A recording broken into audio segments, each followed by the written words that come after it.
இதான் மரவள்ளி கிழங்கு, குச்சிவள்ளி கிழங்குன்னு சொல்லுவாங்க. இதில் சிப்ஸு போட போகிறோம். இதை நல்லா தோலை சீவி கொஞ்சம் ஊற வச்சு நம்ம எண்ணெயில் போட்டு பொரித்து சூப்பராக எடுக்க போகிறோம். வாங்க இதை தோலை எப்படி உரிக்கிறதுன்னு பார்க்கலாம்.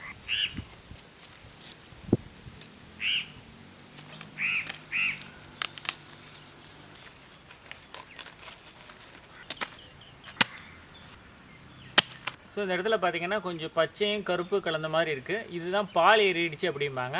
ஸோ அதை நம்ம பயன்படுத்தாமல் இருக்கிறது நல்லது.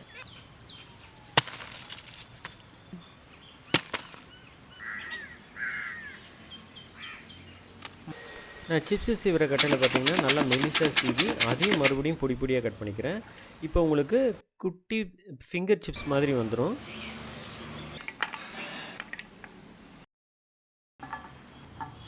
ஒரு அடுப்பில் பாத்திரத்தை வச்சு அது நல்லா சூடேறினதுக்கப்புறம் தேவையான அளவு சன்ஃப்ளவர் ஆயில், கடலெண்ணெய் எது வேணாலும் ஊற்றிக்கலாம்.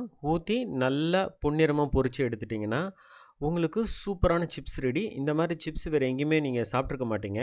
தேவையான அளவு உப்பு, மிளகாத்தூள் இல்லை பெப்பர் எது வேணாலும் தூவிக்கலாம். தூவி நல்லா கலந்து விட்டிங்கன்னா சூப்பரான சிப்ஸ் ரெடி. இது மெலிசாக சீவி நம்ம போட்டிருக்கிறதுனால முறுமுறுப்பு ரொம்ப சூப்பராக இருக்கும். இந்த மாதிரி ஸ்ட்ரைப்ஸாக பொரிச்சாச்சு. நான் நினச்சதை விட நல்லா கிறிஸ்பியாக வந்திருக்கு. இது சாப்பிட்டு பார்க்கலாம். பாருங்கள் எவ்வளோ கிறிஸ்பியாக இருக்குண்ணா. இப்போ ஒரு மீடியம் சைஸ் கிழங்கு எடுத்து நம்ம ரவுண்டாக சீவிக்கிறோம் தேவையான அளவு சிப்ஸு. இதுக்கு நீங்கள் பெரிய சைஸ் கிழங்காக இருந்தால் உங்களுக்கு பாத்திரம் பிடிக்காது. அதனால் ஒரு மீடியம் சைஸில் கிழங்கு எடுத்து ரவுண்டாக நம்ம சிப்ஸ் ரெடி பண்ணி அதை நம்ம எண்ணெய் சூடானதுக்கப்புறம் பொரிச்சு எடுக்கிறோம். இந்த சிப்ஸ் பார்த்திங்கன்னா ஃபிங்கர் சிப்ஸ் நம்ம செஞ்சோம் இல்லையா, அந்த அளவுக்கு ரொம்ப கிறிஸ்பியாக இருக்காது. கொஞ்சம் ஹார்ட்னஸோட கிறிஸ்பினஸ் இருக்கும். இதே நீங்கள் பொன்முருவலாக தான் பொரிச்சு எடுக்கணும். இந்த சிப்ஸோட டேஸ்ட் பார்த்திங்கன்னா கடைகளில் நீங்கள் ரெகுலராக வாங்கி சாப்பிட்ருப்பீங்க. அதை விட பல மடங்கு டேஸ்ட்டும் ருசியும் சூப்பராக இருக்கும். இதுக்கும் தேவையான அளவு உங்களுக்கு மிளகாத்தூளோ இல்லை பெப்பரோ தூவிக்கலாம். நெக்ஸ்ட்டு பார்த்திங்கன்னா ரெக்டாங்கிள் ஷேப்பில் ஒரு வித்தியாசமாக போட்டு பார்க்கலான்ட்டு இந்த மாதிரி சிப்ஸு சில இடங்களில் நான் சாப்பிட்ருக்கேன் வெளியில் ஏற்கனவே. சரி நாமளும் இந்த மாதிரி பண்ணி பார்க்கலான்ட்டு சொல்லிவிட்டு கொஞ்சம் பெரிய கிழங்கு எடுத்து இந்த மாதிரி ரெக்டாங்கிள் ஷேப்பில் நான் சீவிக்கிட்டேன். கிட்டத்தட்ட வாழைக்காய் பஜ்ஜி சீவிர மாதிரி சைஸில் நான் இதை சீவிக்கிட்டேன். சேம் அதே ப்ரொசீஜர் தான். எண்ணெய் சூடானதுக்கப்புறம் நல்லா பொரிச்சு எடுத்துடலாம். இதில் பார்த்திங்கன்னா இன்னும் கொஞ்சம் ஹார்ட்னஸ் இருக்கும். இது இன்னும் ரொம்ப நாளைக்கு நம்ம வச்சு சாப்பிடும்போது உங்களுக்கு கிறிஸ்பினஸ் குறையாமல் இருக்கும். அதனால் எனக்கு இது ரொம்ப பிடிச்சது.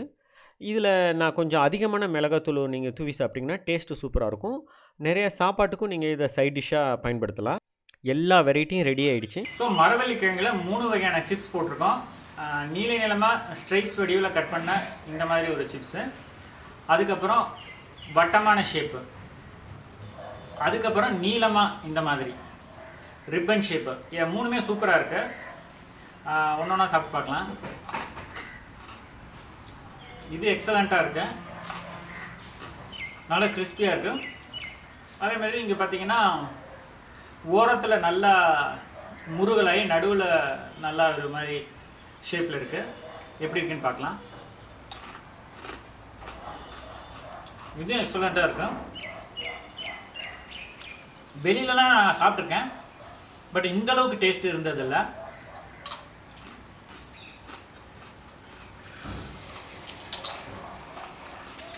சூப்பராக இருக்கும். மரவள்ளி கிழங்குல இன்றைக்கி வத்தல் போட போகிறோம். அதுக்கு இந்த மாதிரி ஒரு மரவள்ளி கிழங்கு எடுத்து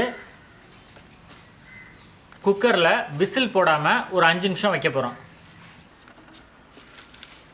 இது பார்த்திங்கன்னா நல்லா விளைஞ்ச பெரிய கிழங்கு. சூப்பராக வெட்டியாச்சு.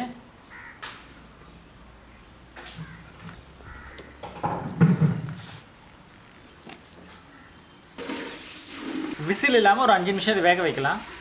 நம்ம குக்கருக்கு விசில் போடாமல் வேக வைக்கும்போது அது ரொம்ப குழையாமல் பார்த்துக்குங்க அந்த கிழங்கு வேகிறத, இல்லாட்டி ரொம்ப குழஞ்சிரும். இது கரெக்டாக நீங்கள் ஒரு 5 நிமிஷம் வேக வச்சிங்கன்னா இந்த மாதிரி பதத்துக்கு வந்துடும். இது நீங்கள் வெட்டும்போது பார்த்திங்கன்னா ஒரு மாதிரி ஹார்டாக இருக்கும். இதுதான் சரியான பதம். இதில் நீங்கள் அதே மாதிரி சிப்ஸ் மாதிரி போட்டுக்கணும் மெலிசாக. போட்டதுக்கப்புறம் இதை நம்ம வெயிலில் காய வைக்க போகிறோம். இப்போ லைட்டாக வெந்திருக்கு. வெந்ததுக்கப்புறம் இந்த மாதிரி நம்ம ஸ்ட்ரைப்ஸாக கட் பண்ணியிருக்கோம். இதை நம்ம அப்படியே வெயிலில் காய வச்சு எடுத்துக்கலாம். அதுக்கப்புறம் தேவையானப்போ பொரிச்சுக்கலாம். இந்த மாதிரி சீவினதுக்கப்புறம் ஒரு தாம்பாளத்துலேயோ இல்லை ஒரு வெள்ளை துணி விரிச்சோ இதை நம்ம காய வைக்க போகிறோம். நல்லா வெயில் அடிக்கிற வெயில் காலத்தில் இதை ட்ரை பண்ணுங்கள். பெங்களூர் மாதிரி கோல்டு கிளைமேட்டில் இருக்கிற இடத்துல இதை ட்ரை பண்ண வேணாம். ஏன்னா சீக்கிரம் பூஞ்சி வரதுக்கு சான்சஸ் அதிகம். தமிழ்நாட்டில் இது எனக்கு பார்த்தீங்கன்னா ஒரு 2 நாளில் இந்த மாதிரி நல்லா காஞ்சிருச்சு. சூப்பராக சத்தம் வருது பாருங்கள். நல்லா ட்ரை ஆகிடுச்சு கம்ப்ளீட்டாக. இதை நம்ம ஆஸ் யூஷுவல் எண்ணெயில் பொரித்து எடுத்துக்கலாம். ஃப்ரெஷ்ஷாக பொரித்து எடுக்கிறதுக்கு உள்ள ஒரு டேஸ்ட் இருக்கும். நீங்கள் காய வச்சு வத்தலாக போடுறதுல ஒரு டேஸ்ட் இருக்கும். ரெண்டுமே நல்லா தான் இருக்கும். இதை நீங்கள் ரொம்ப நாளைக்கு வச்சுக்கலாம். அடுத்து மரவள்ளி கிழங்குல வடகம் போட போகிறோம். இதுக்கு தேவையான பொருட்கள் வேக வச்ச மரவள்ளி கிழங்கு, ஜீரகம், தேவையான அளவு உப்பு, பச்சை மிளகாய், சின்ன வெங்காயம். இப்போது வேக வச்ச மரவள்ளி கிழங்குல நம்ம வடகம் போட போகிறோம். இது வரைக்கும் இந்த மாதிரி யாரும் வேக வச்சு வடகம் போட்டதில்லை. ஃபஸ்ட் டைமாக நம்ம பண்ண போகிறோம். இது ரொம்ப ஈஸியானது, ரொம்ப குயிக்காகவும் நடக்கக்கூடிய ஒரு விஷயம். இந்த வடகம் போடுறதுல என்ன ஒரு அட்வான்டேஜ்னால், நீங்கள் மரவள்ளி கிழங்கை வேக வச்சு சப்போஸ் அது மிஞ்சிருச்சுனாலும் இதில் ஈஸியாக வடகம் போட்டு நம்ம ரொம்ப நாளைக்கு வச்சு நம்ம பொரித்து சாப்பிட்டுக்கலாம். ஸோ இதுதான் வேக வச்ச மரவள்ளி கிழங்கு. இப்போ நம்ம இதை துண்டு துண்டாக கட் பண்ணி மிக்சியில் ஜீரகம், பெருங்காயம், பச்சை மிளகாய், வெங்காயம்லாம் போட்டு அரைக்க போகிறோம்.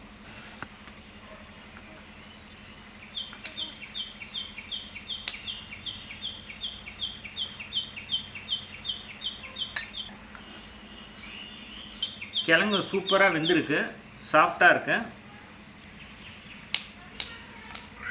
ரொம்ப சுலபமாக வடகம் போட்டுடலாம். இந்த மாதிரி நார் இருந்தால் எடுத்துருங்க.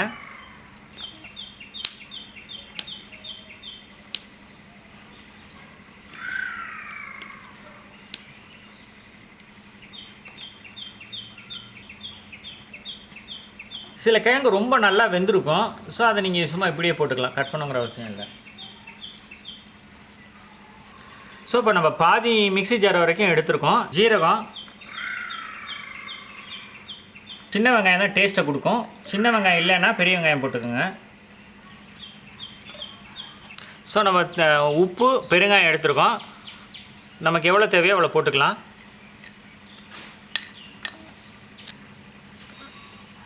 ஸோ எல்லாம் போட்டாச்சு. இப்போ நம்ம அதை அரைச்சிட்டு வந்துடலாம். அரைச்சி முடிச்சாச்சு.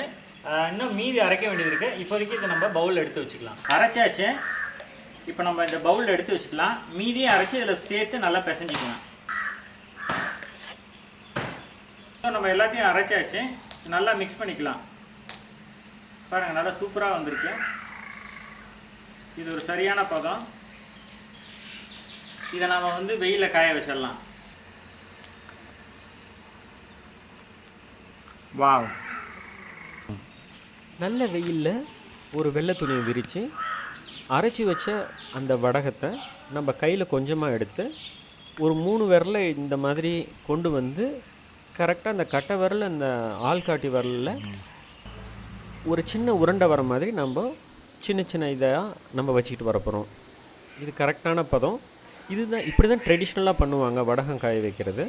உங்களுக்கு வரல அப்படிங்கிற பட்சத்தில் நீங்கள் ஸ்பூன்லேயும் ட்ரை பண்ணலாம். பட் இந்த மாதிரி கையில் நீங்கள் ட்ரை பண்ணும்போது பார்த்தீங்கன்னா வேகமாக உங்களால் போட முடியும்.